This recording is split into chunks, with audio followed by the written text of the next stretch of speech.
ಎಲ್ಲರಿಗೂ ನಮಸ್ಕಾರ. ನಾನು ನಿಮ್ಮ ಪ್ರೀತಿಯ ನಾಗರಾಜ್ ಸುನ್ಗಾರ್. ಎಲ್ಲರಿಗೂ ಇಂಗ್ಲಿಷ್ ಬೈ ನಾಗರಾಜ್ ಯೂಟ್ಯೂಬ್ ಚಾನಲ್ಗೆ ಸ್ವಾಗತ ಸುಸ್ವಾಗತ. ಇವತ್ತಿನ ಈ ಒಂದು ಕ್ಲಾಸ್ ನಲ್ಲಿ ನನಗೆ ಮುಖ್ಯವಾಗಿ ಕಾಡ್ತಕ್ಕಂತ ಪ್ರಶ್ನೆ ಏನಂದ್ರ KPSC ಗೆ ಸಂಬಂಧಪಟ್ಟಿರ್ತಕ್ಕಂತ ಯಾವುದು KPSC. KPSC ಅಂದ್ರೆ ಏನು? ನಮ್ಮ ಕರ್ನಾಟಕ ಸ್ಟೇಟ್ ಗೌರ್ಮೆಂಟ್ ನಲ್ಲಿ ನಡೆಸ್ತಕ್ಕಂತ ಎಕ್ಸಾಮ್ಸ್ ನಲ್ಲಿ ಮುಖ್ಯವಾಗಿ ಎಲ್ಲರಿಗೂ ಹರ್ಡಲ್ ಆಗಿ ತೊಂದರೆಯಾಗಿ ನಿಂತಿರ್ತಕ್ಕಂತಹ ಮುಖ್ಯವಾಗಿರ್ತಕ್ಕಂತಹ ಒಂದು ಟಾಪಿಕ್ ಏನಂದ್ರೆ ಟ್ರಾನ್ಸ್ಲೇಷನ್. ಏನ್ರಿ? ಟ್ರಾನ್ಸ್ಲೇಷನ್. ಇಲ್ಲಿ ಯಾವ ತರ ನಾವು ಒಂದು ಪ್ರಾಬ್ಲಮ್ ಅನ್ನ ಫೇಸ್ ಮಾಡ್ತಾ ಇದೀವಿ ಅಂದ್ರೆ ಇವತ್ತಿನ ಜಗತ್ತಿನಲ್ಲಿ ಯಾರು ಕನ್ನಡ ಬ್ಯಾಕ್ ಗ್ರೌಂಡ್ ಇಂದ ಬಂದಿರತಕ್ಕಂತ ಜನರು, ಅದೇ ರೀತಿಯಾಗಿ ಇಂಗ್ಲಿಷ್ ನಲ್ಲಿ ಕಲಿತು ಇಂಗ್ಲಿಷ್ ಮೀಡಿಯಂ ಇಂದ ಬಂದಿರತಕ್ಕಂಥವರಿಗೆ ಕನ್ನಡದಲ್ಲಿ ಟ್ರಾನ್ಸ್ಲೇಷನ್ ಮಾಡ್ಬೇಕಂದ್ರೆ ತುಂಬಾನೇ ತೊಂದರೆಗಳಾಗ್ತಾ ಇವೆ. ಅದೇ ರೀತಿಯಾಗಿ ಯಾರು ಕನ್ನಡ ಮೀಡಿಯಂ ಬ್ಯಾಕ್ ಗ್ರೌಂಡ್ ಇಂದ ಬಂದಿರತಕ್ಕಂತ ಜನರು, ಇಲ್ಲಿ ಬರ್ತಕ್ಕಂಥ most of the 80%, 75% students are from Kannada back ground students. Okay, ನಿಮಗೆ ಇಂಗ್ಲಿಷ್ ಗೆ ಹೋಗ್ಬೇಕಾದ್ರೆ ತುಂಬಾನೇ ಪ್ರಾಬ್ಲಮ್ಸ್ ಗಳಾಗ್ತವೆ. ಆ ಪ್ರಾಬ್ಲಮ್ಸ್ ಗಳನ್ನ ಸಾಲ್ವ್ ಮಾಡ್ಬೇಕಂದ್ರೆ, ಆ ಪ್ರಾಬ್ಲಮ್ಸ್ ಗಳನ್ನ ನಾವು ಹಂತ ಹಂತವಾಗಿ ಆ ಪ್ರಾಬ್ಲಮ್ ಗಳನ್ನ ಕಡಿತವಾಗಿ ಕಮ್ಮಿ ಮಾಡ್ತಾ ಹೋಗ್ಬೇಕಂದ್ರೆ ಯಾವ ರೀತಿಯಾಗಿರ್ತಕ್ಕಂತಹ ಸಿಗ್ನಿಫಿಕೆನ್ಸ್ ಗಳನ್ನ, ಇಂಪಾರ್ಟೆನ್ಸ್ ಗಳನ್ನ ಯಾವ ಯಾವ ಇಂಗ್ಲಿಷ್ ನ ಟಾಪಿಕ್ ಕೊಟ್ರೆ ನಾವು ಈಸಿಯಾಗಿ ಟ್ರಾನ್ಸ್ಲೇಷನ್ ಮಾಡಬಹುದು ಅಂತಕ್ಕಂಥದ್ದನ್ನ ನೋಡಬಹುದು. ನೀವು ಅನ್ಬಹುದು, ಸರ್ ಟ್ರಾನ್ಸ್ಲೇಷನ್ ಬಿಡಿ sir, Kannada to English, English to Kannada ಈಸಿಯಾಗಿ ಮಾಡಬಹುದು, ಮಾರ್ಕ್ಸ್ ಬರ್ತದೆ. No no way. ಆ ಒಂದು ಜಗತ್ತಿಗೆ ಕಾಲಿಡೋಕ್ಕಿಂತ ಮುಂಚೆ ಅದನ್ನ ನಾವು ಅಂದಿದ್ರೆ ಅದು ಜಗತ್ತಿಗೆ ಕಾಲಿಟ್ಟ ಮೇಲೆ ಅದು ಸುಳ್ಳಾಗೋದಂತೂ 100%. ಎಸ್. ಅದೇ ರೀತಿಯಾಗಿ ನಮ್ಗೆ ಈ ಗ್ರಾಮರ್ ನಲ್ಲಿ ನಾವು ಮುಖ್ಯವಾಗಿ ಏನ್ ಕಲಿಬೇಕಂದ್ರೆ, ಟ್ರಾನ್ಸ್ಲೇಷನ್ ನಮ್ಗೆ ಈಸಿಯಾಗಿ ಬರಬೇಕಂದ್ರೆ ನಾವೇನ್ ಕಲಿಬೇಕು? ನೀವೆಲ್ಲಾನು ಕಲಿಬೇಕಾಗ್ತದೆ ಇಲ್ಲಿ. ಓಕೆ, ಮೊದಲು ಅಲ್ಲಿರ್ತಕ್ಕಂಥ ಒಂದು ಪ್ಯಾರಾಗ್ರಾಫ್ ಅನ್ನ ಅಂಡರ್ಸ್ಟ್ಯಾಂಡಿಂಗ್ ಮಾಡ್ಕೋಬೇಕಂದ್ರೆ ಆ ಲ್ಯಾಂಗ್ವೇಜ್ ಏನಿದೆ, ಒಂದೇದು ಏನ್ ಬರ್ತದೆ, ಪ್ಯಾಟರ್ನ್ ಅಂತಕ್ಕಂಥ ಒಂದು ವರ್ಡ್ ಬರ್ತದೆ. ಆ ಪ್ಯಾರಾಗ್ರಾಫ್ ಫಾರ್ಮಲ್ ಆಗಿದೆಯಾ, ಇಂಫಾರ್ಮಲ್ ಆಗಿದೆಯಾ, ಇನ್ಫಾರ್ಮಲ್ ಆಗಿದೆಯಾ? ಹೌದಾ? ಅದು ಅಲ್ಲೊಂದು ಕ್ವಶನ್ ಅನ್ನ ಹೇಳ್ತಾ ಇದೆಯಾ, ಕ್ವಶನ್ ಅನ್ನ ಕೇಳ್ತಾ ಇದೆಯಾ ನಿಮ್ಗೆ? ಹೌದಿಲ್ರಿ? ಅದೇ ರೀತಿಯಾಗಿ ಏನಂದ್ರ ಅದೇನೊಂದು ಇನ್ಫಾರ್ಮೇಶನ್ ಅನ್ನ ಕೊಡ್ತಾ ಇದೆಯಾ? ಇವುಗಳನ್ನ ಎಲ್ಲವನ್ನ ನೀವು ಆ ಸಂಪೂರ್ಣವಾಗಿ ಆ ರೀಡಿಂಗ್ ಕಾಂಪ್ರಿಹೆನ್ಷನ್ಸ್ ಏನ್ ಕೊಟ್ಟಿರ್ತಾರಲ್ಲ ಪ್ಯಾರಾಗ್ರಾಫ್, ಅದನ್ನ ಓದಿದಾಗ ಮಾತ್ರ ಏನಾಗ್ತದ ಅಂದ್ರ ಇದು ನಮ್ಗೆಲ್ಲ ಅರ್ಥ ಆಗ್ತದ. ಅಲ್ಲಿ ಏನ್ ನಡೆಯಕತೈತಿ, ಯಾವ ವಿಷಯದ ಬಗ್ಗೆ ಮಾತಾಡತಾರ, ಯಾವ ಪ್ಯಾಟರ್ನ್ ಬಗ್ಗೆ ಮಾತಾಡತಾರ, ಅದು ಫೆಮಿನಿಸಂ ಮೇಲೆ ಮಾತಾಡತಾರ, ಇಲ್ಲ ಮುಖ್ಯವಾಗಿ ಮೇಲ್ ಮಸ್ಕುಲಾನಿಟಿಯನ್ನ ಮುಂದಿಟ್ಟು ಮಾತಾಡ್ತಾ ಇದ್ದಾರ, ಇವುಗಳನ್ನ ಜಾಗತಿಕ ತಾಪಮಾನದ ಬಗ್ಗೆ ಮಾತಾಡ್ತಾ ಇದ್ದಾರಾ? ಆ ಟ್ರಾನ್ಸ್ಲೇಷನ್ ನೆಗೆಟಿವ್ ಇಂಪ್ಯಾಕ್ಟ್ ಆಗ್ತಾ ಇದೆಯಾ, ಪಾಸಿಟಿವ್ ಇಂಪ್ಯಾಕ್ಟ್ ಆಗ್ತಾ ಇದೆಯಾ? ನೆಗೆಟಿವ್, ಪಾಸಿಟಿವ್, ಇವುಗಳು ಮುಖ್ಯವಾಗಿ. ಅಲ್ಲಿ ಯಾವ್ದಾದ್ರು ನಿಮ್ಗೆ ಪ್ರಾಬ್ಲಮ್ ಹೇಳ್ತಾ ಇದ್ದಾರಾ, ಇಲ್ಲ ಆ ಪ್ರಾಬ್ಲಮ್ ಅನ್ನ ಸಾಲ್ವ್ ಮಾಡೋದು ಹೇಗೆ ಅಂತ ಹೇಳ್ತಾ ಇದ್ದಾರಾ? ಇವುಗಳನ್ನ ಎಲ್ಲವನ್ನೂ ಸ್ಟಡಿ ಮಾಡ್ಲೇಬೇಕು. ಓಕೆ, ಇವುಗಳನ್ನ ಎಲ್ಲ ಸ್ಟಡಿ ಮಾಡ್ಬೇಕಂದ್ರೆ ಅಲ್ಲಿ ಇವರಿಗೆ ಅಂತಕ್ಕಂಥ ವರ್ಡ್ ಬರ್ತಾ ಇದೆ, ಅಲ್ಲಿ ಭಯೋತ್ಪಾದನೆ ಅಂತಕ್ಕಂಥ ವರ್ಡ್ ಬರ್ತಾ ಇದೆ, ಜಾಗತಿಕ ತಾಪಮಾನ ಅಂತಕ್ಕಂಥ ವರ್ಡ್ ಬರ್ತಾ ಇದೆ, ಗ್ಲೋಬಲ್ ವಾರ್ಮಿಂಗ್ ಅಂತಕ್ಕಂಥ ವರ್ಡ್ ಬರ್ತಾ ಇದೆ. ಈ ರೀತಿಯಾಗಿ ಟಫ್ ವರ್ಡ್ಸ್ ಗಳು ಬಂದಾಗ ಯಾವ ರೀತಿ ನಾವು ಟ್ರಾನ್ಸ್ಲೇಷನ್ ಮಾಡ್ಬೇಕಂತಕ್ಕಂಥದ್ದು ಮುಖ್ಯವಾಗಿ ನೀವು ಫೋಕಸ್ ಮಾಡ್ಬೇಕಾಗುತ್ತೆ. ನಾವು ಹೇಳಬಹುದು, ಟ್ರಾನ್ಸ್ಲೇಷನ್ ಏನ್ ಬಿಡಿ ಸರ್, ಇಲ್ಲಿ ಆ ಇದ್ರೆ ಇಲ್ಲಿ ನಾನು ಇರ್ತದೆ, ನಾನು ಇದ್ರೆ ಆ ಇರ್ತದೆ. ಎಸ್, ನಾನು ಆಯ್ ಬಂತು, ಮುಂದೇನು? ಓಕೆ, ಒಂದು ಪರ್ಪಸ್ ಬಗ್ಗೆ ಮಾತಾಡಿದಾಗ ಒಂದು ವಿಷಯವನ್ನ ಡೀಪ್ ಆಗಿ ನಾವು ಟ್ರಾನ್ಸ್ಲೇಷನ್ ಮಾಡ್ಬೇಕಂದ್ರೆ ಯಾವುದೇ ರೀತಿಯ ಹುಚ್ಚರ ತರ ಮಾಡಿದ್ರೆ ಟ್ರಾನ್ಸ್ಲೇಷನ್ ಆಗಕ್ ಸಾಧ್ಯನೇ ಇಲ್ಲ. ಅದು ಅಲ್ಲಿ ಅದಕ್ಕೆ ಆಗಿರ್ತಕ್ಕಂತ ರೂಲ್ಸ್ ಇವೆ. ಒಂದು ಸೆಂಟೆನ್ಸ್ ಫಾರ್ಮೇಶನ್ ಆಗ್ಬೇಕಂದ್ರೆ ಆ ಸೆಂಟೆನ್ಸ್ ಫಾರ್ಮೇಶನ್ ಯಾವ ತರ ಆಗ್ಬೇಕು, ಸಬ್ಜೆಕ್ಟ್, ವರ್ಬ್, ಆಬ್ಜೆಕ್ಟ್, ಇದು ಯಾವ ರೀತಿ ಅಪ್ಲೈ ಮಾಡ್ತಾ ಇರಬೇಕು, ಆಕ್ಟಿವ್ ವಾಯ್ಸ್ ನಲ್ಲಿ ಹೇಳ್ತಾ ಇದ್ದಾರಾ, ಪ್ಯಾಸಿವ್ ವಾಯ್ಸ್ ನಲ್ಲಿ ಹೇಳ್ತಾ ಇದ್ದಾರಾ, ಈ ರೀತಿಯಾಗಿ ಯಾವ ಟೆನ್ಸ್ ನಲ್ಲಿ ಮಾತಾಡ್ತಾ ಇದ್ದಾರೆ, ಆಗಿ ಹೋಗಿರತಕ್ಕಂತ ಘಟನೆಗಳನ್ನ ಮಾಡ್ತಾ ಇದ್ದಾರಾ, ಇಲ್ಲ ಈಗ ನಡೀತಕ್ಕಂತ ಘಟನೆಗಳ ಬಗ್ಗೆ ಅವರು ಡಿಸ್ಕಸ್ ಮಾಡ್ತಾ ಇದ್ದಾರಾ, ಇಲ್ಲ ಮುಂದೆ ಆಗ್ತಕ್ಕಂತಹ ಸಮಸ್ಯೆಗಳ ಬಗ್ಗೆ ಅವ್ರು ಏನಾದ್ರು ನಿಮಗೆ ಒಂದು ಇನ್ಫಾರ್ಮೇಶನ್ ಅನ್ನ ಕೊಡ್ತಾ ಇದ್ದಾರಾ ಅಂತಕ್ಕಂಥದ್ದು ತಿಳಿಬೇಕಾದ್ರೆ ನೀವು ಡೀಪ್ ಆಗಿ ಏನ್ ಮಾಡ್ಬೇಕು, ಸ್ವಲ್ಪ ಇಂಗ್ಲಿಷ್ ಮತ್ತು ಕನ್ನಡ ಎರಡೂ ವ್ಯಾಕರಣಗಳ ಬಗ್ಗೆ ನಿಮಗೆ ಸ್ವಲ್ಪ ನಾಲೆಜ್ ಇರಬೇಕು. ಅಂದಾಗ ಮಾತ್ರ ನಾವೇನ್ ಮಾಡ್ಲಿಕ್ಕೆ ಆಗ್ತದೆ, ಇಲ್ಲಿ ಒಂದು ಸರ್ವೈವ್ ಮಾಡ್ಲಿಕ್ಕೆ ಆಗ್ತದೆ. ಓಕೆ, ನಾವು ಒಂದು ಎಸ್ಸೆ ಅನ್ನ, ಒಂದು ಟ್ರಾನ್ಸ್ಲೇಷನ್ ಅನ್ನ, ಒಂದು ಪ್ಯಾರಾಗ್ರಾಫ್ ಅನ್ನ ಅಂಗೈಯಲ್ಲಿ ಇಟ್ಟುಕೊಂಡು ನೋಡಿದಾಗ ಯಾವ ತರ ಡಿಫರೆಂಟ್ ಆಸ್ಪೆಕ್ಟ್ ಗಳು ನಿಮ್ಮ ಮೈಂಡ್ ಅಲ್ಲಿ ಬರಬೇಕು. ಓಕೆ, ಈ ತರ ಮಾಡಿದ್ರೆ ಚಂದ, ಆ ತರ ಮಾಡಿದ್ರೆ ಚಂದ, ಇಲ್ಲಿ ಏನಾಗ್ತಾ ಇದೆ, ಸಕಾರಾತ್ಮಕ, ನಕಾರಾತ್ಮಕ, ಗುಣಾತ್ಮಕ. ಹೌದಾ? ಈ ರೀತಿಯಾಗಿರ್ತಕ್ಕಂತಹ ಎಲ್ಲ ತರಹದ ಯೋಚನೆಗಳನ್ನ ಮಾಡಿದಾಗ ಮಾತ್ರ ನಾವೇನ್ ಮಾಡ್ಲಿಕ್ಕೆ ಸಾಧ್ಯ, ಒಂದು ಟ್ರಾನ್ಸ್ಲೇಷನ್ ಮಾಡ್ಲಿಕ್ಕೆ ಸಾಧ್ಯ. ಓಕೆ, ನಾನು ಈ ಕೆಲ ದಿನಗಳಿಂದ ಒಂದ್ ಸ್ವಲ್ಪ ರಿಸರ್ಚ್ ಮಾಡ್ತಾ ಇದ್ದೆ ಅದರ ಮೇಲೆ. ಯಾವ ರೀತಿ ರಿಸರ್ಚ್ ನನಗೆ ಹೆಲ್ಪ್ ಆಗಿದೆ ಅಂದ್ರೆ, ಮುಖ್ಯವಾಗಿ ನೋಡೋಣ. ನಾನು ನಿಮಗೆ ಒಂದು ಸ್ವಲ್ಪ ಟಾಪಿಕ್ಸ್ ಗಳನ್ನ ಹೇಳ್ತೀನಿ. ಯಾವ ತರ ಟಾಪಿಕ್ಸ್ ಗಳನ್ನ ನೀವು ಫೋಕಸ್ ಮಾಡಿದ್ರೆ? Yes, words. Mainly words. ನಾವೇನು ವಕ್ಯಾಬ್ ಅಂತೀವಿ, ವಕ್ಯಾಬ್ ಏನಂತೀವಲ್ಲ, this is mainly focusing. Vocab ಅಂದ್ರೆ ಯಾವ ತರ ವಕ್ಯಾಬ್ ಮಾಡ್ತಾ ಇರ್ಬೇಕು? ಇಲ್ಲಿ ನಿಮ್ದು ಟಫ್ ವರ್ಡ್ಸ್ಗೆ ನೀವು ಹೆಚ್ಚಿನ ಆದ್ಯತೆನ ಕೊಡಬೇಕು. Tough words. ಈ ಟಫ್ ವರ್ಡ್ಸ್ ನಿಮಗೆ ಬರ್ಬೇಕಂದ್ರೆ ಏನ್ ರೆಫರ್ ಮಾಡಬೇಕು? ಡಿಕ್ಷನರಿ. ಡಿಕ್ಷನರಿಯಲ್ಲಿ ನೀವು ಯಾವ ತರ ಮಾಡಬೇಕು? ಪರ್ ಡೇ ಒಂದು 5 ಶಬ್ದ, 15 ಶಬ್ದಗಳನ್ನ ಮಾಡಬೇಕು. Depend upon capacity. 15 ಮಾಡ್ತೀನಿ ಸರ್, 150 ಮಾಡ್ತೀನಿ, ಮಾಡ್ರಿ. ಎಷ್ಟು ಮಾಡ್ತೀರಿ ನಿಮ್ಗೆ ಒಳ್ಳೇದು. ಎಸ್, ಇಲ್ಲಿ ಏನ್ ಗೊತ್ತಿರ್ಬೇಕು? ಅದರದ ಮೀನಿಂಗ್ ಗಳು ಕರೆಕ್ಟ್ ಆಗಿ ಗೊತ್ತಿರ್ಬೇಕು. ಯಾವ ಮೀನಿಂಗು ಎಲ್ಲಿ ಬಳಸಬೇಕು. ಅದೇ ಈ ರೀತಿ ವರ್ಡ್ ಅನ್ನ ಬಿಟ್ಟಿದ್ರೆ ಮತ್ತೇನ್ ಬರ್ಬೇಕಂದ್ರೆ ನಿಮಗೆ ಗ್ರಾಮರ್ ಪಾರ್ಟ್ಗೆ ಬಂದಾಗ, ಓಕೆ, ಗ್ರಾಮರ್ ಪಾರ್ಟ್ಗೆ ಬಂದಾಗ ಇಲ್ಲಿ ಏನು ಮುಖ್ಯ ಆಗ್ತದೆ? ಪಾರ್ಟ್ಸ್ ಆಫ್ ಸ್ಪೀಚ್ ಎಷ್ಟು ಬಹಳಷ್ಟು ಮುಖ್ಯ ಆಗ್ತದೆ. ಇಲ್ಲಿ ಟು ಅಂತಕ್ಕಂಥ ಪ್ರಿಪೋಸಿಷನ್ ಬಂದಾಗ ಎಲ್ಲಿ ಬಳಸಬೇಕು, ಸಿನ್ಸ್ ಅಂತಕ್ಕಂಥ ಪ್ರಿಪೋಸಿಷನ್ ಬಂದಾಗ ಏನ್ ಬಳಸ್ಬೇಕಂತಕ್ಕಂಥದ್ದು ಇನ್ನು ಅನೇಕ ಅನೇಕ ಒಂದು ನಾನು ನಿಮ್ಗೆ ಇದೇ ರೀತಿಯಾಗಿ ತರಗತಿಯನ್ನು ನೋಡ್ತಾ ಇದ್ದೀನಿ. ನೀವು ಅನೇಕ ಅನೇಕ ಇನ್ಫಾರ್ಮೇಶನ್ ಕೊಡ್ತಾ ಇರ್ತೀನಿ. ಅದೇ ರೀತಿಯಾಗಿ ಚಾನಲ್ಗೂ ಸಬ್ಸ್ಕ್ರೈಬ್ ಮಾಡಿ, ಯಾರು ಮಾಡಿಲ್ಲ ನೋಡಿ, ಹೊಸವಾಗಿ ನೋಡೋರೆಲ್ಲ ಸಪೋರ್ಟ್ ಮಾಡಿ. ಎಸ್, ಈ ರೀತಿಯಾಗಿರ್ತಕ್ಕಂಥ ಟು ಅಂತ ಬಂತು, ಸಿನ್ಸ್ ಅಂತ ಬಂತು, ಆಲ್ದೋ ಅಂತ ಬಂತು, ಹೌ ಎವರ್ ಅಂತ ಬಂತು, ವಿತ್ ಅಂತ ಬಂತು, ಬಿಕಾಸ್ ಅಂತ ಬಂತು. ಇವೆಲ್ಲ ಯಾವ ರೀತಿ ಯೂಸ್ ಮಾಡ್ಬೇಕ್ರಿ ನೀವು? ಹೌದಲ್ವಾ? ಟು ಅಂತ ಬಂದಾಗ, ಇವರು ಅಂತ ಬಂದಾಗ ದೇ ದೆಮ್ ಅಂತ ಹೇಳ್ತೀವಿ. ಓಕೆ, ದೇರ್ ಅಂತ ಹೇಳ್ತೀವಿ.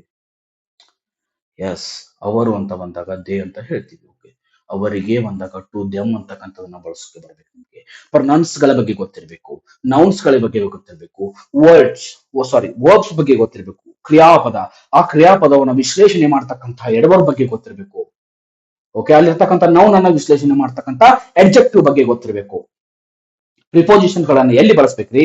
The book is on the table ಅಂತಾನೆ ಹೇಳ್ಬೇಕು. The book is in the table ಅಂದ್ರೆ ಹೌದಾ? ಸರಿ ಆಗುದಿಲ್ಲ ಸೆಂಟೆನ್ಸು. ಅವೆಲ್ಲ ಸೆಂಟೆನ್ಸ್ ಗಳು ಸರಿ ಆಗ್ಬೇಕು. ಎಲ್ಲ ಸೆಂಟೆನ್ಸ್ ಗಳಲ್ಲಿ ಒಂದು ಮುಖ್ಯವಾಗಿ ಪ್ರಾಮುಖ್ಯತೆ, ಒಂದು ವರ್ಡ್ ಗೆ ವೇಟೇಜ್ ಬರ್ಬೇಕಂದ್ರೆ ಏನ್ ಮಾಡ್ಬೇಕು? ನೀವು ಸ್ಟಡಿ ಮಾಡ್ಬೇಕು. ಎಸ್, ಕಂಜಂಕ್ಷನ್ ಗಳು ಬರ್ತವೆ, ಜಾಯಿನಿಂಗ್ ವರ್ಡ್ಸ್, ಲಿಂಕಿಂಗ್ ವರ್ಡ್ಸ್ ಅಂತ ಹೇಳ್ತೀವಿ, ಇವುಗಳನ್ನ ಸ್ಟಡಿ ಮಾಡಬೇಕು. ಇಂಟರ್ಜೆಕ್ಷನ್ಸ್ ಎಲ್ಲ ಬರ್ತವೆ, ವಾವ್, ಆಹಾ, ಅಯ್ಯೋ, ಅಲಾ, ಸ್ವಾ, ಹುರ್ರೆ, ಈ ತರ ಎಕ್ಸ್ಪ್ರೆಷನ್ಸ್ ಗಳನ್ನ, ಫೀಲಿಂಗ್ ಗಳನ್ನ ಹೇಳ್ತಾರೆ. ಇವು ಬರ್ತಾ ಇರಬೇಕು. ಇವೆಲ್ಲ ಪಾರ್ಟ್ಸ್ ಆಫ್ ಸ್ಪೀಚ್ ಅನ್ನ ಕಲ್ತಾಗ ಮಾತ್ರ ಬರ್ತವೆ. ನೆಕ್ಸ್ಟ್ ಏನ್ ಬರ್ಬೇಕಂದ್ರೆ ಸಿಂಗ್ಯುಲರ್ ಮತ್ತು ಪ್ಲೂರಲ್ ಗಳು ಗೊತ್ತಿರಬೇಕು. ಸಿಂಗ್ಯುಲರ್ ಮತ್ತು ಪ್ಲೂರಲ್ ಗಳ ಬಗ್ಗೆ ನಿಮಗೆ ಒಂದು ಸ್ವಲ್ಪ ಏನಿರಬೇಕು? ಜ್ಞಾನ ಇರಬೇಕು. ಯಾವ ತರ ಸಿಂಗ್ಯುಲರ್ ಅಲ್ಲಿ ಯೂಸ್ ಮಾಡ್ತಿದ್ದಾರೆ, ಪ್ಲೂರಲ್ ಅಲ್ಲಿ ಯೂಸ್ ಮಾಡ್ತಾ ಇದ್ದಾರೆ, ಇವುಗಳ ಬಗ್ಗೆ ಒಂದು ಸಂಪೂರ್ಣವಾಗಿರ್ತಕ್ಕಂಥ ಮಾಹಿತಿಗಳನ್ನ ಸಿಂಗ್ಯುಲರ್ ಮತ್ತು ಪ್ಲೂರಲ್ ಗಳ ಬಗ್ಗೆ ತಿಳಿಸ್ತವೆ. ಎಸ್, ಮುಖ್ಯವಾಗಿರ್ತಕ್ಕಂಥ ನನಗೆ ಇಷ್ಟವಾಗಿರ್ತಕ್ಕಂಥ ಟಾಪಿಕ್ ಟೆನ್ಸಸ್. ಟೆನ್ಸಸ್ ಯಾಕೆ ಬೇಕ್ರಿ ಸರ್? ನಂಗೆ ಟೆನ್ಸ್ ಎಲ್ಲ ಬರ್ತವೆ. ಎಸ್, ಆ ಟೆನ್ಸ್ ಎಲ್ಲ ಬರ್ತವೆ. ಆ ಟೆನ್ಸ್ ಅನ್ನ ಎಲ್ಲಿ ಯೂಸ್ ಮಾಡ್ಬೇಕು, ಹೆಂಗ್ ಯೂಸ್ ಮಾಡ್ಬೇಕು ಬರಂಗಿಲ್ಲ. ಟೆನ್ಸ್ ಗಳ ರೂಲ್ಸ್ ಗೊತ್ತಿದ್ದಾವೆ. ಸರ್, ಹ್ಯಾವ್ ಬಂದಾಗ V3 ಬರ್ತದೆ ಸರ್. Yes, okay, right, your answer is right, but you don't know where it is properly used. ಹೌದಾ? ಪರ್ಪಸಸ್ ಬಗ್ಗೆ, ಪ್ರಾಪರ್ ಬಗ್ಗೆ, ಕನ್ಸರ್ವೇಷನ್ ಬರ್ತದೆ, ಕನ್ವರ್ಜೇಷನ್ ಬರ್ತದೆ, ಮೆಟಾಫರ್ಸ್ ಗಳು ಬರ್ತವೆ, ಫಿಗರ್ಸ್ ಆಫ್ ಸ್ಪೀಚ್ ಗಳು ಬರ್ತವೆ. ಇವುಗಳ ಬಗ್ಗೆ ಎಂಟೈರ್ ಸ್ಟಡಿ ಮಾಡಿದಾಗ ಮಾತ್ರ ನೀವು ಟ್ರಾನ್ಸ್ಲೇಷನ್ ಮಾಡ್ಲಿಕ್ಕೆ ಸಾಧ್ಯ. ಹೌದಾ? ನೋಡ್ರಿ, ಟೆನ್ಸಸ್ ಅಂತ ಬಂದಾಗ ಅವರು ಪ್ರೆಸೆಂಟ್ ಟೆನ್ಸ್ ನಲ್ಲಿ ಹೇಳ್ತಾ ಇದ್ದಾರಾ, ಪಾಸ್ಟ್ ಟೆನ್ಸ್ ನಲ್ಲಿ ಹೇಳ್ತಾ ಇದ್ದಾರಾ, ಫ್ಯೂಚರ್ ಟೆನ್ಸ್ ನಲ್ಲಿ ಹೇಳ್ತಾ ಇದ್ದಾರಾ, ಇಲ್ಲ ಅದರಲ್ಲಿ ನೆಗೆಟಿವ್ ಆಗಿ ಹೇಳ್ತಾ ಇದ್ದಾರಾ, ಇಂಟ್ರಾಗೇಟಿವ್ ಆಗಿ ಹೇಳ್ತಾ ಇದ್ದಾರಾ, ಯಾವುದು ಆರ್ಡರ್ ಮಾಡ್ತಾ ಇದ್ದಾರಾ, ಇಂಪೇರೇಟಿವ್ ಆಗಿ ಹೇಳ್ತಾ ಇದ್ದಾರಾ, ಅವರ ಭಾವನೆಗಳನ್ನ ಒಂದು ಜೋರಾಗಿ ವ್ಯಕ್ತಪಡಿಸ್ತಾ ಇದ್ದಾರಾ, ಎಕ್ಸ್ಕ್ಲಮೇಟರಿಯಲ್ಲಿ ಹೇಳ್ತಾ ಇದ್ದಾರಾ? ಇವುಗಳ ಬಗ್ಗೆ ನಿಮಗೆ ತುಂಬಾನೇ ಎಚ್ಚರ ಇರಬೇಕು. ಟ್ರಾನ್ಸ್ಲೇಷನ್ ಅಂದ್ರೆ ಹಾಗೆ ಮಾಡೋದಲ್ಲ, ಅವುಗಳಿಗೆ ರೂಲ್ಸ್ ಇದೆ.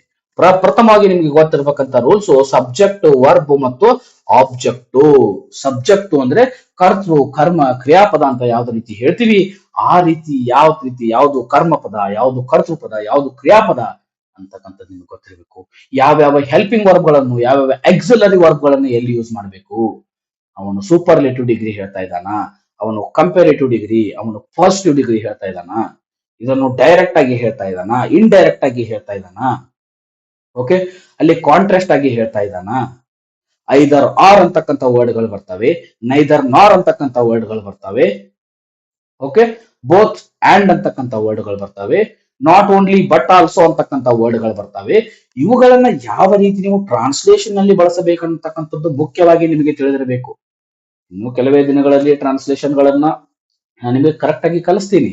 But you have to improve your vocabulary first. You have to improve your basic knowledge ಅಂತಕ್ಕಂಥದ್ದು ಇರ್ಬೇಕು ನಿಮಗೆ. ಒಂದು ಹಬ್ಬಗಳ ಬಗ್ಗೆ ಮಾತಾಡ್ತಾ ಇದ್ದಾರಾ, ಇಡಿ ಫ್ರೇಸಸ್ ಬಗ್ಗೆ ಮಾತಾಡ್ತಾ ಇದ್ದಾರಾ, ಪ್ರವರ್ಬ್ಸ್ ಗಾದೆ ಮಾತುಗಳ ಬಗ್ಗೆ ಮಾತಾಡ್ತಾ ಇದ್ದಾರಾ? ಹೌದಾ? ಅರಿವೆ ಗುರು ಅಂತಕ್ಕಂಥದ್ದು ಬರ್ತದೆ, ಕಾಯಕವೇ ಕೈಲಾಸ ಬಸವಣ್ಣನವರ ಹೇಳಿದ ತತ್ವದಂತೆ ಅಂತ ಬಂದಾಗ ಆ ಕಾಯಕವೇ ಕೈಲಾಸಕ್ಕೆ ಯಾವ ತರ ನೀವು ಟ್ರಾನ್ಸ್ಲೇಷನ್ ಅನ್ನ ಮಾಡ್ತೀರಿ? ಓಕೆ, ಟ್ರಾನ್ಸ್ಲೇಷನ್ ಅಂದ್ರೆ ಅಲ್ಲಿರ್ತಕ್ಕಂಥ ವರ್ಡ್ ಅನ್ನ ಟ್ರಾನ್ಸ್ಲೇಟ್ ಮಾಡಿದ್ರೆ ಮುಗಿತು ಅಂತಕ್ಕಂಥದ್ದಲ್ಲ. ಆ ವರ್ಡ್ ಯಾವ ಭಾವನೆಯನ್ನ ಕ್ಯಾರಿ ಮಾಡ್ತಾ ಇದೆ, those words which emotions they are carrying now, you have to translate those emotion into the contrast language. Okay, ಇಲ್ಲಿ ನೀವು ಕನ್ನಡದಿಂದ ಇಂಗ್ಲಿಷ್ ಹೋಗ್ರಿ, ಇಂಗ್ಲಿಷ್ ಇಂದ ಕನ್ನಡಕ್ಕೆ ಬರ್ರಿ, ಅಲ್ಲಿ ನೀವು ಓನ್ಲಿ ಟೆಕ್ಸ್ಟ್ ಗಳು, ಹೆಸರುಗಳು, ಅಲ್ಲಿರ್ತಕ್ಕಂಥ ಸ್ಪೆಲ್ಲಿಂಗ್ ಗಳನ್ನ ಟ್ರಾನ್ಸ್ಲೇಟ್ ಮಾಡೋದು ಅಲ್ವೇ ಅಲ್ಲ. ಅವುಗಳು ಅವುಗಳೇ ಆಗಿರ್ತಕ್ಕಂಥ ಭಾವನೆಗಳಿರ್ತವೆ, ಅವುಗಳೇ ಆಗಿರ್ತಕ್ಕಂಥ ಇಂಪಾರ್ಟೆನ್ಸ್ ಮಹತ್ವಗಳಿರ್ತವೆ. ಆ ಮಹತ್ವವನ್ನ ಎಲ್ಲವನ್ನ ನೀವು ಟ್ರಾನ್ಸ್ಲೇಟ್ ಮಾಡ್ಬೇಕಂದ್ರೆ ನಿಮಗೆ ಏನ್ ಗೊತ್ತಿರಬೇಕು? ಬೇಸಿಕ್ ನಾಲೆಜ್ ಅಂತಕ್ಕಂಥದ್ದು ಇರಬೇಕು. ಹೌದಾ? ಗಾದೆ ಮಾತುಗಳ ಅರ್ಥ ನೀವು ಆಳಾಗಿ ದುಡಿ ಅರಸನಾಗಿ ಉಣ್ಣು ಅಂತಕ್ಕಂಥ ಗಾದೆ ಮಾತುಗಳು ಬರ್ತವೆ. ಆಳಿದವನು ಬಾಳಿಯ ಅನ್ನುವಂತಕ್ಕಂಥದ್ದು ಬರ್ತದೆ. ಮಾಡು ಇಲ್ಲವೇ ಮಡಿ ಅಂತಕ್ಕಂಥದ್ದು ಬರ್ತದೆ. ಅಣ್ಣನಿಗೆ ತಲೆ ಕೆಟ್ಟರೆ ತಂಗಿ ತಲೆ ಕೆರೆದುಕೊಂಡಂತೆ. ಈ ತರನಾಗಿರ್ತಕ್ಕಂಥವು ಬಂದಾಗ ಏನ್ ಮಾಡ್ಬೇಕ್ರಿ? ಅಣ್ಣನಿಗೆ ತಲೆ ಕೆಟ್ಟಾಗ ಅಣ್ಣನಿಗೆ ತಲೆನೋವು, ಹೆಡ್ ಏಕ್ ಅಂತಕ್ಕಂಥದ್ದು ಬಳಸ್ತೀರಾ? ಶಿ ಕೋಮ್ ದ ಹೇರ್ ಅಂತಕ್ಕಂಥದ್ದು ಬಳಸ್ತೀರೇನ್ರಿ? ಹೌದಾ? ಯಸ್. ಅದೇ ರೀತಿಯಾಗಿ ತುಂಬಾ ಸೂಕ್ಷ್ಮವಾಗಿ ಅಬ್ಸರ್ವೇಷನ್ ಮಾಡ್ಲಿಕ್ಕೆ ಬೇಕು ಇಲ್ಲಿ. ತುಂಬಾ ಸೂಕ್ಷ್ಮವಾಗಿ ಅಬ್ಸರ್ವೇಷನ್ ಮಾಡಿದಾಗ ಮಾತ್ರ ಅಲ್ಲಿರ್ತಕ್ಕಂಥ ಎಸೆನ್ಸ್, ಅಲ್ಲಿರ್ತಕ್ಕಂಥ ರುಚಿಯನ್ನ ನೀವೇನ್ ಮಾಡ್ಲಿಕ್ಕೆ ಸಾಧ್ಯ? ಕ್ಯಾರಿ ಮಾಡ್ಲಿಕ್ಕೆ ಸಾಧ್ಯ. ಹೌದಾ? ಯಾವ ರೀತಿಯಾಗಿ ಅವರಿಗೆ ಹೇಳ್ತಾ ಇದ್ದಾರ, ಅವರಿಗೋಸ್ಕರ ಹೇಳ್ತಾ ಇದ್ದಾರ, ವಿತೌಟ್ ಹೇಳ್ತಾ ಇದ್ದಾರ, ವಿದಿನ್ ಹೇಳ್ತಾ ಇದ್ದಾರ, ದೆಮ್ ಸೆಲ್ಫ್ ಹೇಳ್ತಾ ಇದ್ದಾರ, ಹಿಮ್ ಸೆಲ್ಫ್ ಹೇಳ್ತಾ ಇದ್ದಾನ, ಹರ್ ಸೆಲ್ಫ್ ಹೇಳ್ತಾ ಇದ್ದಾರ, ಮೈ ಸೆಲ್ಫ್ ಅಂತಕ್ಕಂಥ ಮೈ ಸೆಲ್ಫ್ ಅಂತಕ್ಕಂಥದ್ದು ಬಳಸ್ಬೇಕಾ ಬಳಸ್ಬಾರ್ದಾ? ಹೌದಿಲ್ರಿ? ಮೈ ಸೆಲ್ಫ್ ಅಂತಕ್ಕಂಥ ವರ್ಡ್ ಎಷ್ಟು ತಪ್ಪಾಗಿದೆ. ನಾವು ಅದನ್ನ ಇಂಟರ್ವ್ಯೂಗೆ ಹೋದಾಗ ಯಾವ ರೀತಿ ತಪ್ಪನ್ನ ಮಾಡ್ತಾ ಇದ್ದೀವಿ. ಓಕೆ, ಟ್ರಾನ್ಸ್ಲೇಷನ್ ವಿಚಾರಕ್ಕೆ ಬಂದಾಗ ಎಲ್ಲವನ್ನು ನಿಮಗೆ ಸಿನೋನಿಮ್ಸ್ ಬಗ್ಗೆ ಗೊತ್ತಿರಬೇಕು, ಆಂಟೋನಿಮ್ಸ್ ಬಗ್ಗೆ ಗೊತ್ತಿರಬೇಕು, ಅಲ್ಲಿರ್ತಕ್ಕಂಥ ಜೆಂಡರ್ಸ್ ಟಾಪಿಕ್ ಬಗ್ಗೆ ಗೊತ್ತಿರಬೇಕು. ಟೆನ್ಸ್ ಗಳಲ್ಲಿ ಕಂಟಿನ್ಯೂಸ್ ಆಗಿ ಹೇಳ್ತಾ ಇದ್ದಾನ, ಕೆಲಸ ನಡೀತಾ ಇದೆಯಾ, ಕೆಲಸ ಮುಗಿದು ಹೋಗಿದೆಯಾ, ಇನ್ನು ಆಗೋದಿದೆಯಾ, ಜಸ್ಟ್ ಮುಗಿತಾ, ಹ್ಯಾವು, ಹ್ಯಾಸು, ಹ್ಯಾಡು, ವಿಲ್ಲು, ಶಾಲು. ಅದೇ ರೀತಿಯಾಗಿ ಮಾಡೆಲ್ ವರ್ಕ್ಸ್ ಗಳು ಬರ್ತವೆ. ಕುಡ್ ಅಂತಕ್ಕಂಥದ್ದು ಬರ್ತದೆ, ಮೈಟ್ ಅಂತಕ್ಕಂಥದ್ದು ಬರ್ತದೆ, ಮೇ ಅಂತಕ್ಕಂಥದ್ದು ಬರ್ತದೆ, ವುಡ್ ಅಂತಕ್ಕಂಥದ್ದು ಬರ್ತದೆ, ಶುಡ್ ಅಂತಕ್ಕಂಥದ್ದು ಬರ್ತದೆ, ಕ್ಯಾನ್ ಅಂತಕ್ಕಂಥದ್ದು ಬರ್ತದೆ. ಇವುಗಳನ್ನ ಎಲ್ಲಿ ಎಲ್ಲಿ ಯೂಸ್ ಮಾಡ್ಬೇಕು ನಾವು? ನಾವು ಎಲ್ಲವನ್ನು ಅವರಿಗೋಸ್ಕರ ಬಿಟ್ಟು ಬಂದೆ ಅಂತಕ್ಕಂಥದ್ದು, ಅವರಿಗೋಸ್ಕರ ಅಂತಕ್ಕಂಥದ್ದು ಬಂದಾಗ ಏನನ್ನ ಬಳಸಬೇಕು? ಟ್ರಾನ್ಸ್ಲೇಷನ್ ಅಂದ್ರೆ ಹಾಗೆ word to word carry, no, not at all. But you have to carry those feelings and emotion towards the other language. ಕನ್ನಡದಿಂದ ಇಂಗ್ಲಿಷ್ ಹೋಗಾಕು ಏನ್ ಅಷ್ಟೇ ಬೇಕು. ಇಂಗ್ಲಿಷ್ ನಿಂದ ಕನ್ನಡ ಬರತ್ತೆ ಅಂದ್ರೆ ಅಲ್ಲಿರ್ತಕ್ಕಂಥ ಶಬ್ದಕೋಶದ, ಶಬ್ದ ಗ್ರಂಥದ ನಿಮಗೆ ಮಹತ್ವ ಗೊತ್ತಿರಬೇಕು. ಓಕೆ, ಕನ್ನಡದಲ್ಲಿಯೂ ಕೂಡ ನಿಮಗೆ ಅನೇಕ ಅನೇಕ ಶಬ್ದಗಳು ಗೊತ್ತಿರಬೇಕು. ಸಂರಕ್ಷಣೆ ಬಂದಾಗ ಏನ್ ಮಾಡ್ಬೇಕು, ರಕ್ಷಣೆ ಬಂದಾಗ ಏನ್ ಮಾಡ್ಬೇಕು, ಹೆಲ್ಮೆಟ್ ಅನ್ನ ಧರಿಸಿ ಅಂತಕ್ಕಂಥ ಒಂದು ಪ್ಯಾರಾಗ್ರಾಫ್ ಅಲ್ಲಿ ವಿಶ್ಲೇಷಣೆಯಾಗಿ ಕೊಟ್ಟಾಗ ಅಲ್ಲಿ ಆಕ್ಸಿಡೆಂಟ್ ಅಂತಕ್ಕಂಥ ವರ್ಡ್ ಬಂದಾಗ ಅದನ್ನ ಯಾವ ರೀತಿ ಬಳಸಬೇಕು, ಅಪಾಯಕಾರಿ ಅಂತಕ್ಕಂಥ ವರ್ಡ್ ಬಂದಾಗ ಯಾವ ರೀತಿ ಬಳಸಬೇಕು, ಹಜಾರ್ಡಸ್ ಅಂತಕ್ಕಂಥ ವರ್ಡ್ ಬರ್ತದೆ, ಡೇಂಜರ್ ಅಂತಕ್ಕಂಥ ವರ್ಡ್ ಬರ್ತದೆ, ಎನಾರ್ಮಸ್ ಅಂತಕ್ಕಂಥ ವರ್ಡ್ ಬರ್ತದೆ, ಹ್ಯೂಜ್ ಅಂತಕ್ಕಂಥ ವರ್ಡ್ ಬರ್ತದೆ, ಎಲ್ಲಾ ರೀತಿಯಾಗಿರ್ತಕ್ಕಂಥ ವರ್ಡ್ ಬರ್ತಾವ್ರಿ.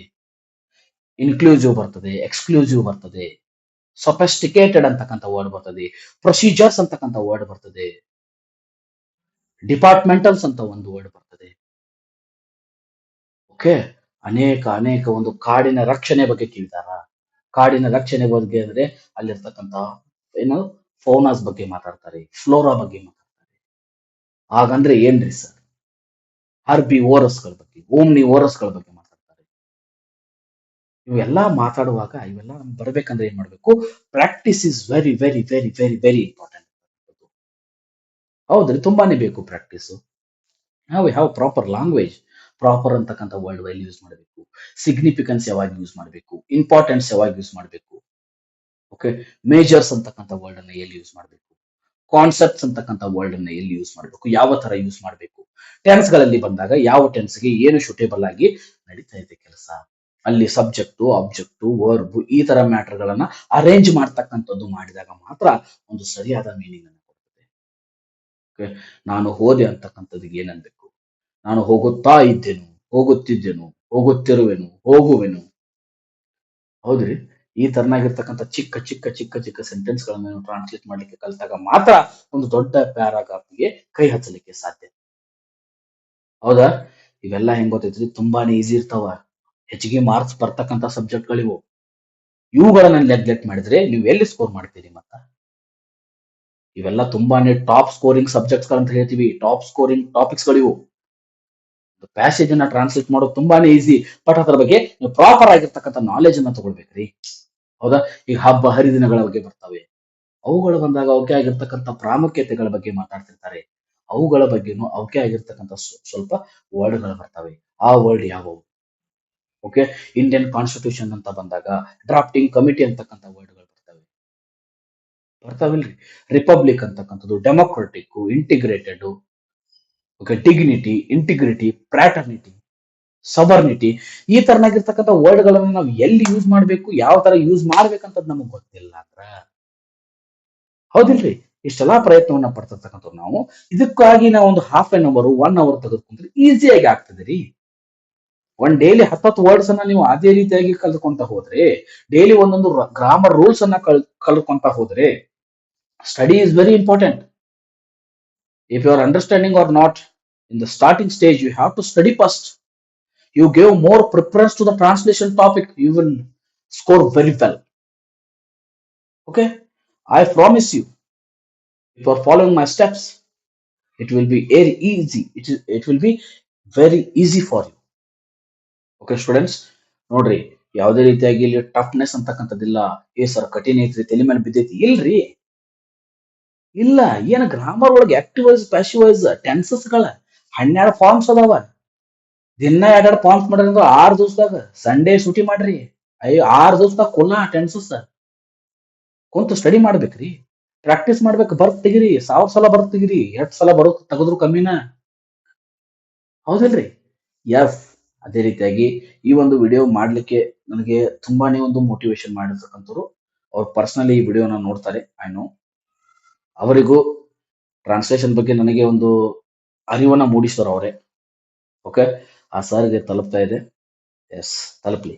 ಅದೇ ರೀತಿಯಾಗಿ ನೋಡಿ, ಇನ್ನೂ ಹೆಚ್ಚಿನ ವಿಡಿಯೋಗಳು ಇದೇ ರೀತಿಯಾಗಿ ನಿಮಗೆ ಕಾನ್ಸೆಪ್ಟ್ ಗಳನ್ನ, ಇದೇ ರೀತಿಯಾಗಿ ನಿಮಗೆ ಡೈಲಿ ವೊಕ್ಯಾಬ್ಯುಲರಿಗಳನ್ನ ಮಾಡೋಣ. ಈ ರೀತಿನ ಆದಷ್ಟು ಜನರಿಗೆ ಶೇರ್ ಮಾಡಿ. ನಮ್ಮ ನೋಡ್ತಕ್ಕಂಥ ಆಡಿಯನ್ಸ್ ಗಳ ಜನಸಂಖ್ಯೆ ಹೆಚ್ಚಾದ್ರೆ ನಮಗೂ ಕೂಡ ಒಂದು ಏನಾಗ್ತದ, ಪಾಠವನ್ನ ಮಾಡ್ಲಿಕ್ಕೆ ಇಂಟ್ರೆಸ್ಟ್ ಬರ್ತದ. ಹೌದಾ, ಸಬ್ಸ್ಕ್ರೈಬ್ ಮಾಡ್ಲಿ ಚಾನಲ್ಗೆ. ಅದೇ ರೀತಿಯಾಗಿ ಡೈಲಿ ಕಂಟಿನ್ಯೂಷನ್ ಮಾಡೋಣಂತ. ಓಕೆ, ನಮ್ಗೆ ಸ್ವಲ್ಪ ಟೈಮದ ಶಾರ್ಟೇಜ್ ಇದ್ದಿದ್ರಿಂದ ನಮ್ಗೆ ಮಾಡ್ಲಿಕ್ಕೆ ಆಗಿಲ್ಲ ವಿಡಿಯೋಸ್ ಗಳನ್ನ. ಇದೇ ರೀತಿಯಾಗಿ ನಾನು ನಿಮ್ಗೆ ಇನ್ನೂ ಹೇಳ್ತೀನಿ, ಇನ್ನೂ ಇತರ ಯಾವ ಸ್ಟೆಪ್ಸ್ ಗಳನ್ನ ಫಾಲೋ ಮಾಡಬೇಕು, ಫಸ್ಟ್ ಏನ್ ಮಾಡಬೇಕು, ಆಮೇಲೆ ಯಾವ ಸೆಂಟೆನ್ಸ್ ಗಳನ್ನ ಯಾವ ರೀತಿಯಾಗಿ ತಗೊಳ್ಬೇಕು, ಓಕೆ, ಇವೆಲ್ಲವನ್ನ ಡಿಸ್ಕಸ್ ಮಾಡೋಣ. ಡೇ ಬೈ ಡೇ ಅನ್ನ ಕಲ್ತ್ಕೊಂತ ಹೋಗೋಣ. ಓಕೆ, KPSC ಗೆ ಮುಖ್ಯವಾಗಿ ಯಾರು KPSC ಗೆ ಜಾಬ್ ಅನ್ನ ಅಪ್ಲೈ ಮಾಡ್ತಾ ಇದ್ದಾರೆ, KPSC ಬೋರ್ಡ್ ಇಂದ ಬರ್ತಕ್ಕಂಥ ಅನೇಕ ಎಕ್ಸಾಮ್ ಗಳಲ್ಲಿ ಟ್ರಾನ್ಸ್ಲೇಷನ್ ಕೂಡ ಇದೆ. ಅದನ್ನ ನೀವು ಒಂದು ಟಫ್ ಅಂತ ತಿಳ್ಕೊಳಕ್ ಹೋಗ್ಬೇಡ್ರಿ, ಬಹಳ ಈಸಿ ಐತಿ. ಇದೇ ರೀತಿಯಾಗಿ ಏನ್ ಮಾಡೋಣ, ಡೈಲಿ ಒಂದು ಟಾಪಿಕ್ಸ್ ಗಳನ್ನ ತಗೊಂಡ ಡಿಸ್ಕಸ್ ಮಾಡೋಣ. Okay, yes, thank you so much. ಎಲ್ಲರಿಗೂ ಗುಡ್ ನೈಟ್. ನಾನು ನಿಮ್ಮ ನಾಗರಾಜ್ ಸುನಗಾರ್. Thank you.